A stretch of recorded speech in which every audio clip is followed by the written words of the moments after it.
구직 활동조차 하지 않을 수밖에 없는 청년들의 상황을 무시하는 건 아니지만 너무나도 안타깝게도 그런 기간이 길어지면 길어질수록 당사자의 경쟁력이 저하되고 커리어가 단절되어서 나중에 직장을 얻으려고 하면 맥잡, 즉 최저임금 직장밖에 얻지 못하는 그런 상황이 발생할 수밖에 없다라는 이 냉혹한 현실.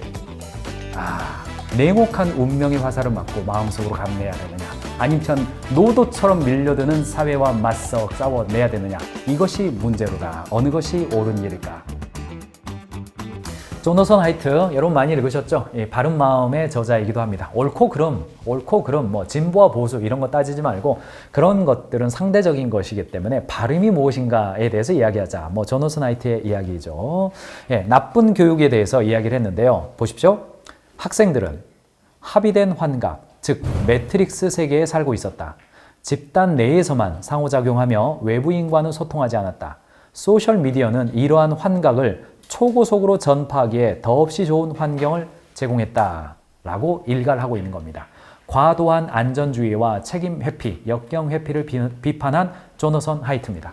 이른바 우리가 온실 속에서 아이를 키워서는 안 된다 이야기를 하는데, 지금은 부모가 원해서 온실이 아니라 전반적인 양육의 문화가 온실적인 문화를 만들고 있기 때문에 직장에 들어왔더니 직장 생활하기가 갑자기 거칠어지는 거예요. 그러면 이거 양육 환경을 조금 더 온실을 좀 걷어냅시다, 이런 방향으로 갈 수도 있었겠지만 아니죠. 직장도 이제 비닐하우스를 씌워라, 이런 느낌이 있다는 겁니다. 저는 그런 측면으로 오늘 조금 반대적 측면을 얘기해 보고 싶은 겁니다. 물론 오늘날 직장에서도요, 지나치게 꼰대스럽고 정말 진짜로 막 학대적인 그런 괴롭힘을 당하고 있는 직원들 입장에서는요, 제 이야기가 판타지처럼 들릴 수도 있겠습니다. 그러나 또 다른 한편으로는 반대적 측면도 있습니다. 땅콩 알레르기 아이들을 위해서 견과류를 전면 금지했죠. 그 결과 어떻습니까?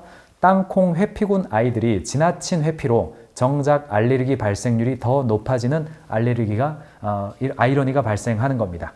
72개월 시점에 땅콩 알레르기 발생률을 보니까 땅콩 회피군 알레르기가 있을 똥말똥하는 그런 상태예요. 그런데 그냥 노출해버리면 발생하는 환자가 전체 환자가 4.8%밖에 안 나오는데 아예 땅콩을 아예 안 먹여버렸어요. 위험한 거 가지마.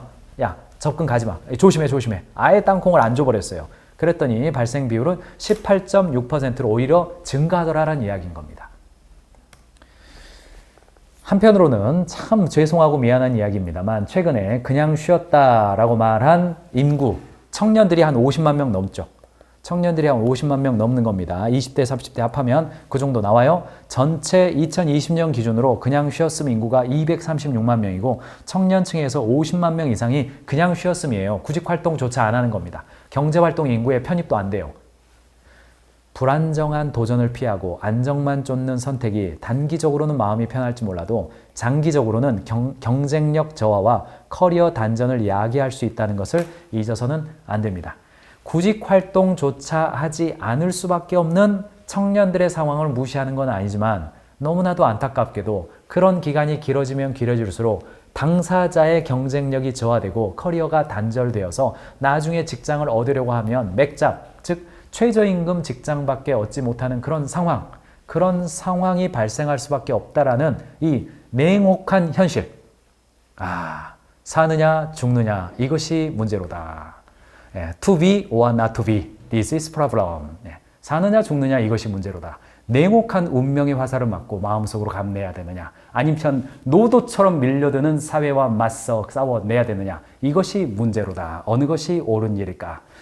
햄릿, 셰익스피어의 4대 비극 중에 하나 햄릿이죠. 햄릿은 우유부단한 남자다.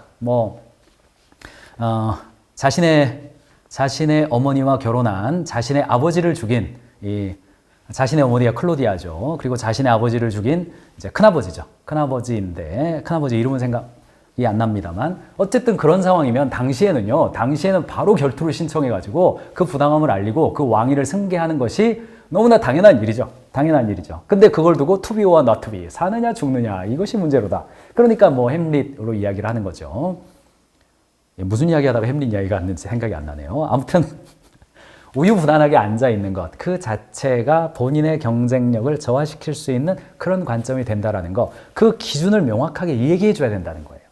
그 냉혹한 현실. 냉혹한 현실 때문에 여기까지 왔네요. 노도처럼 밀려드는 냉혹한 현실에 맞서 싸워 이겨야 하느냐. 고등학교, 네. 어둑어둑한 자취방에 누워서 하라는 공부를 안 하고 햄릿을 읽으면서 이거 정말 멋진 문장이다. 내가 여자친구를 만나면 이걸 외워서 말해줘야지 하면서 외웠던 기억이 나네요. 부모에게 얹혀 사는 청년 OECD 국가 중 1위입니다. 네, 20대의 81%가 부모에게 얹혀 산다. 생산활동, 소득활동을 안 하고 있다는 이야기죠. 캥거루족 OECD 국가 1위입니다. 네. 81%가 한국이고요. 2위가 어딜까요? 이탈리아입니다. 3위 그리스, 4위 스페인, 5위 포르투갈. 이게 전부 다 지금 남유럽의 나라들이네요. 여기는 왜 그래요 도대체? 여기 왜 그렇죠? 그 다음에 아일랜드, 슬로바키아, 슬로베니아, 폴란드 이렇게 나오네요. 한국이 OECD 국가 20대의 직업활동을 안 하는 비율로 세계 최고. 네, 부모가 주는 돈 받습니다. 얹혀 산다 이 말은 같이 산다 아닙니다. 독립했지만 부모가 월세 내주고 용돈 주고 그러고 있습니다. 필요할 때는 아빠카드 쓰는 거죠. 과도한 안정 추구 문화는 청년들에게 독이 되고 있습니다. 구직자의 61%가 취업 우울증을 경험하고 있답니다. 취업 우울증. 취업하느라고 나 힘들다. 나 이거 좀 내 감정을 존중받고 어려움을 경험했는데 졸업하자마자 취업 전선에 뛰어들다니 이게 지금 너무너무 힘들어요. 그러니까 취업하는 문턱이 너무너무 높게 느껴지는 거예요. 왜요? 초, 중, 고, 대학을 졸업하기까지 나의 감정을 존중해주는 선생님들, 친구들, 네, 상담사들 다 옆에 있었어요. 그럴 수 있죠. 그건 네 잘못 아니에요. 그렇게 느끼는 것은 그럴만해요. 아이고, 그 감정을 존중합니다. 이런 이야기 들었는데 면접장에서 내 감정 존중해줍니까? 이 면접은 왜, 이력서, 알바는 왜 그렇게 안 했습니까? 학점은 왜 이것밖에 안 됩니까? 막 스트레스 받는 거죠. 생전 처음 들어본 말이에요. 이런 말들이 막 처음 들어봤어. 취업 우울증 경험합니다. 이거 국가를 상대로 정서적 학대 손해배상 청구해야 되는 거 아닙니까? 웃을 이야기가 아닌데. 청년 우울과 불안 경험 비율을 봤더니 최근 6개월 자살 생각 경험도 20대 구직 미취업자들 중에서 자살을 생각하는 사람이 29.6%가 있다라는 무지막지한 퍼센테이지가 지금 나오고 있는 겁니다. 이렇게 우리가 청년들을 봐야겠습니까? 과잉보호받은 아이들은 성인이 되어서도 조직 생활을 어려워한다. 이 흐름들이 그대로 가는 겁니다.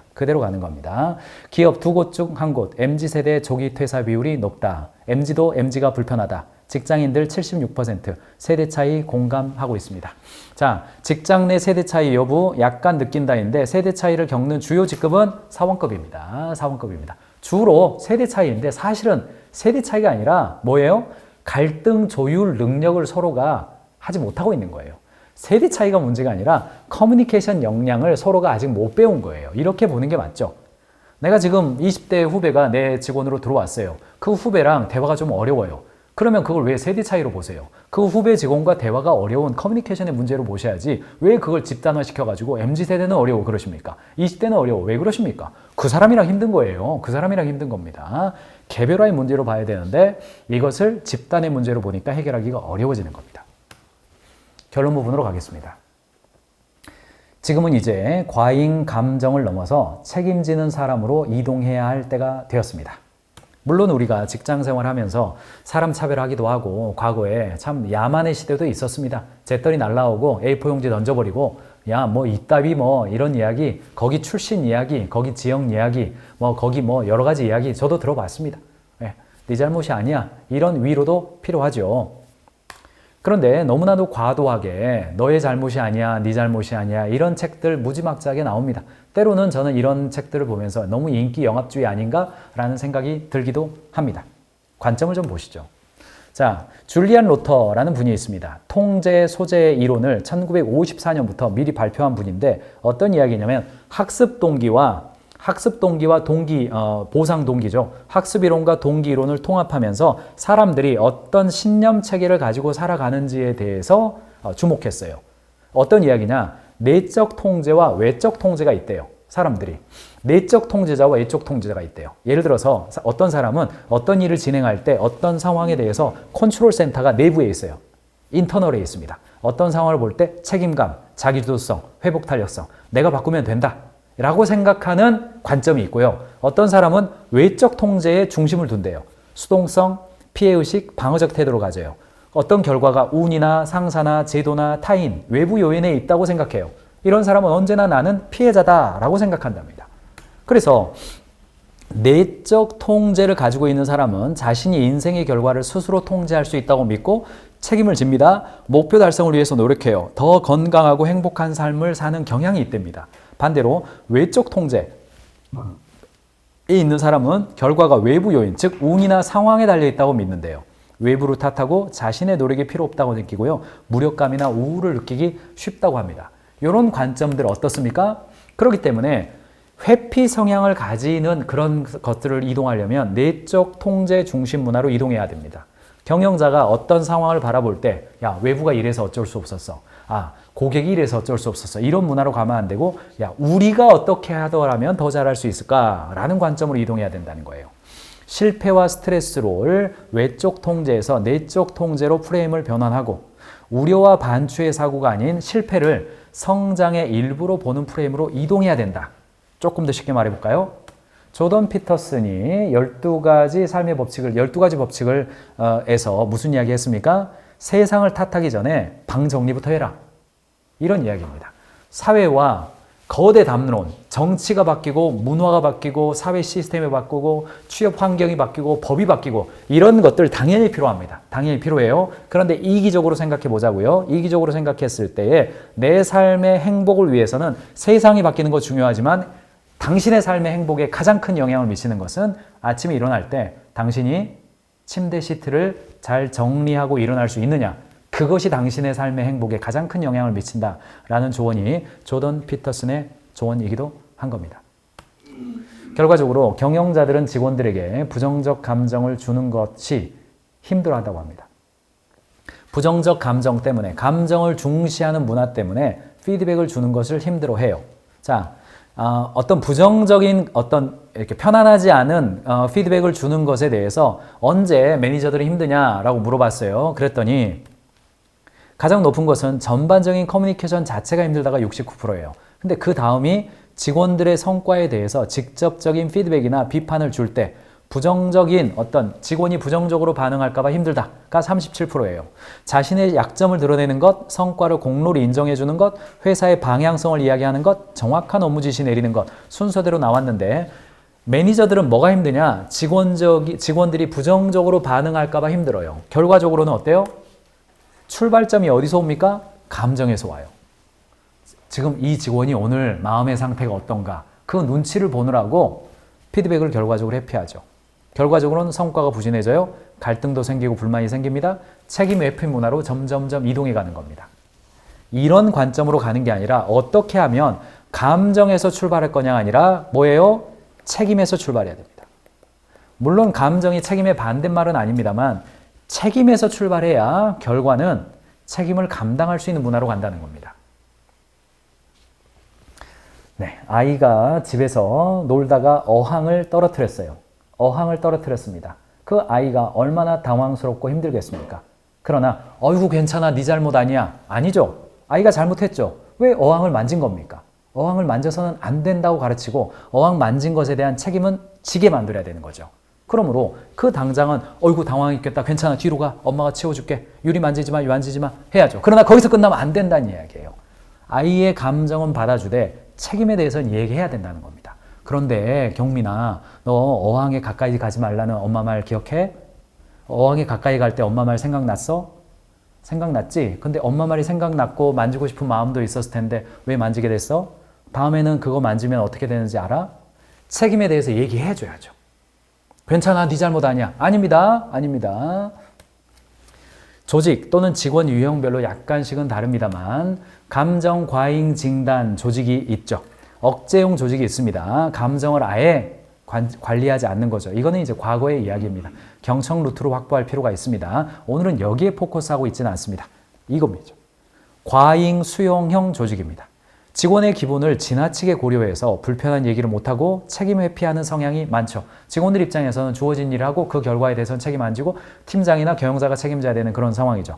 이렇게 되면 결과적으로는 피드백도 지연되고 비위 맞추기식 소통만 일수일 뿐입니다. 여기에 대해서는 단호한 기준을 제시해 줄 필요가 있습니다. 제가 후본부에 얘기해 드리겠습니다. 동시에 감정 혼란형 조직입니다. 갈등이나 감정이 조직을 혼란하게 만들고 기준을 명확하게 잡아주지 않으면 직원들이 상호간에 배려하냐? 그렇지 않습니다. 자기들끼리 싸워요. MZ는 MZ들이 제일 불편하대잖아요. 통계에서 나오고 있잖아요. 불만이 상시에 존재하고 감정으로 리더를 흔들어버리는 현상이 나타나고 제가 현장을 가보면 이런 상황들 꽤 많이 있습니다. 피드백 자체 안 되고 팀 분위기가 무질서해집니다. 팀 원의 말에 팀장이 휘둘려 버리는 거죠. 왜요? 리더십이 안 좋다라고 비판받을까 봐 쉬쉬 하면서 감정적인 혼란함을 그냥 이렇게 덮고 가는 거예요. 시스템 정비 자체를 해줘야 됩니다. 물론 억제형 조직에 있어서는요. 1:1 비공식 면담 루틴 만들고 뭐 밥을 먹거나 이렇게 하는 거 필요합니다. 이런 거 필요해요. 그러나 오늘의 포커스는 과잉 수용형 조직이죠. 행동 기준 중심의 피드백을 습관화할 필요가 있습니다. 감정을 제외한 사실 중심의 피드백을 장려할 필요가 있고요. 업무 톡을 적극적으로 활용할 필요가 있습니다. 감정 혼란형 조직은 행동 기준과 평가 체계, 인사팀과 시스템을 정비해야 됩니다. 여러분들 악마의 시스템, 천사의 운용이라는 말을 들으셨을 겁니다. 한 명의 구루를 소개해 드려야겠네요. 존 가트맨이라는 분이 있습니다. 이분은 감정 코칭의 창시자이자 코치의 코치다라고 불리우는 분이에요.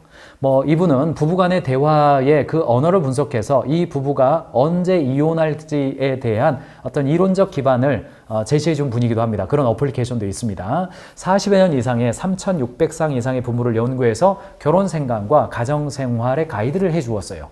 근데 이 가트맨 교수는요, 부모가 자녀를 양육하고 키울 때에 4가지의 형태를 띈다고 이야기를 했습니다. 첫 번째는 축소 전환형 부모예요. 어떤 일이 발생했을 때, 별거 아니야. 감정을 무시하는 부부예요. 두 번째는 억압형 부모입니다. 야, 그런 거 가지고 울면 돼? 야, 싸네 아이가 맞아. 그런 일로 해? 야, 사회생활 하다 보면 그런 일 있어. 울지 마. 울음 그쳤지? 야, 밥 먹어. 억압하는 거죠. 감정 자체를 인정하지 않는 거예요. 세 번째는 뭐예요? 방임형 부모죠. 주사 맞기 싫어? 그렇구나. 다음에 맞을까? 아이고, 선생님 죄송해요. 아이가 괜찮아지면 내일 다시 올게요. 이 방임형 부모죠. 이게 많다는 거예요, 전 지금. 이게. 그리고 가장 바람직한 부모인 감정 코칭형 부모입니다. 감정을 수용하지만 원칙과 기준을 분명하게 말해주어서 자녀로 하여금 안정감을 주는 것이죠. 그래서 감정 코칭의 5단계를 이야기해 주었습니다. 가트맨 교수에 따르면 감정을 할 때에는 첫 번째, 아이의 감정을 인식하는 거고요. 두 번째, 그 순간을 기회로 삼고, 세 번째, 공감하고, 네 번째, 아이로 하여금 표현하게 해주고, 다섯 번째가 뭐예요? 책임지는 아이로 가자는 거예요. 행동의 한계를 분명하게 제시하고 아이 스스로 해결책을 찾도록 가자는 이야기입니다. 이게 음악이 나오는지 이게 제가 확인을 안 해봤는데 음성이 나오는지 모르겠네요. 일단 한번 들어보겠습니다. 맛있는 꽃게탕 집을 소개하는 프로그램이 이제 막 방송이 되고 있었던 거예요. 그거를 보다가 아빠가 딸을 보면서 야, 너 저 집 되게 맛있다. 나중에 가서 한번 꼭 먹어봐라. 이렇게 얘기를 했어요. 딸이랑 사이가 그 얘기를 듣고 그래요? 맛있어요? 얼마예요? 이렇게 물어본 거예요. 정확하게 기억 안 나는데 한 3, 4만 원 했던 것 같다. 그러다 이제 딸이 깜짝 놀라면서 1인분에 이렇게 얘기했어요. 내가 1인분에 한 그 정도 한다. 야, 비싸도 여기는 그 값을 해. 그러니까 꼭 한번 가서 먹어봐. 근데 그 모습을 째려보고 있던 어머니께서 계셨던 거야. 젓가락을 탁 내려놓으셨어요. 그러면서 엄마가 한마디 말을 던지셨어요. 맛있는 거 혼자 다 처먹고 다니고 나한테는 맨날 5,000원짜리 칼국수만 사줘? 이렇게 얘기하는 거야. 사람들은요, 화가 나면 원하는 말을 못해요. 아내가 정말 하고 싶었던 말이 뭐였을까요? 여보, 나도 당신이랑 좀 먹으러 가고 싶다. 우리는 언제 갈까? 이렇게만 얘기했어도 항상 5,000원짜리 칼국수 사주고 맛있는 거 혼자 다 처먹고 이런 얘기는 하지 않아도 되는 얘기였었죠. 자기가 원하는 걸 명확하게 말하지 않으면서 저 사람이 알아서 그걸 해주기를 바라는 것이 사실 언어에서 가장 큰 폭력. 네. 우리는 그러면 결국 어떻게 하라는 이야기냐? 우리는요, 뭔가 감정적으로 힘든 상황이 되면요, 원하는 것을 제대로 못하는 경우가 많습니다. 야, 도대체 이거밖에 못해? 야, 이거 가르쳐 줘야 하냐? 지금 너 몇 년 차냐? 야, 내가 너 때문에, 야, 이 일을 못하겠다. 나도 내일 좀 하자. 야, 너는 도대체 뭘 잘하냐? 이걸 내가 왜 다시 보고 있어야 돼? 야, 그냥 하지 마. 손 떼. 내가 할게. 이게 뭐예요? 화가 나니까 정확하게 해야 할 말을 못하는 거예요. 경우에 따라서 이런 상황, 이렇게 말해버리면 그것은 폭력이 될 가능성이 있습니다. 우리가 배워야 될 것은요, 정확한 행동의 책임을 요구하는 것입니다. 도대체 왜 이것밖에 못해? 아니에요. 이번 보고서에서 핵심 지표가 누락되어 있어서 의사결정에 어려움이 있다. 다음에는 핵심 수치를 가장 앞쪽에 정리해 줄 수 있겠어? 핵심 수치를 앞쪽에다 좀 배치해줘. 행동을 말해야죠, 행동을. 야, 이거 가르쳐야 되냐? 지금 몇 년 차냐? 아니죠. 야, 이 부분은 지금 몇 차례 네가 지금 경험했는데 기대가 컸는데 놓친 부분이 좀 아쉽네. 야, 어디서 헷갈렸는지 다시 한번 정리하자. 이렇게 하죠. 야, 내가 너 때문에 일 못하겠다? 아니죠. 야, 이번에 보고서 일정 밀리면서 일정 조율이 진짜 어려웠다. 다음에 마감 하루 전에 중간 확인 한 번만 더 해주면 효율적일 것 같아. 다음번에는 하루 전에 나한테 이야기해줘. 해야죠. 너 도대체 뭘 잘하냐? 아니죠. 요즘 업무 속도나 결과물을 보면 너의 강점을 더 살릴 수 있는 방식이 뭘까? 나 고민된다. 네가 잘하는 방식으로 접근할 수 있는 아이디어가 뭔지 나한테 좀 말 좀 해줘. 얘기해야죠. 야, 내가 다시 손봐야 돼? 이 자료는 아직 보고하기에는 완성도가 부족해 보여. 여기에 포인트가 두세 개만 보완되면 좋을 것 같은데 지금 다시 가다듬어 줄 수 있겠어? 얘기해야죠.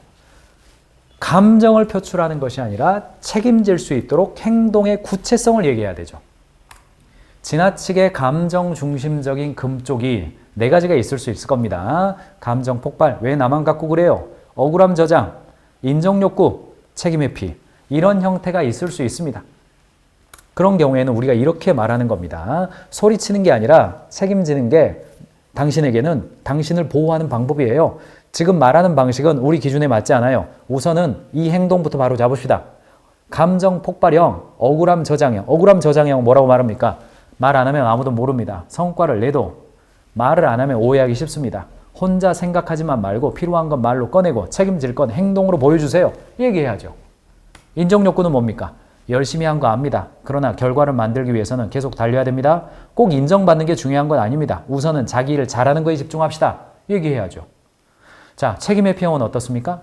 지금 힘든 거 이해합니다. 그러나 자신의 업무는 확실하게 처리해야 진짜 프로답게 일하는 거죠. 책임을 계속 회피하면 옆에 있는 동료들에게 일이 가중됩니다. 미안하게 생각해야 됩니다.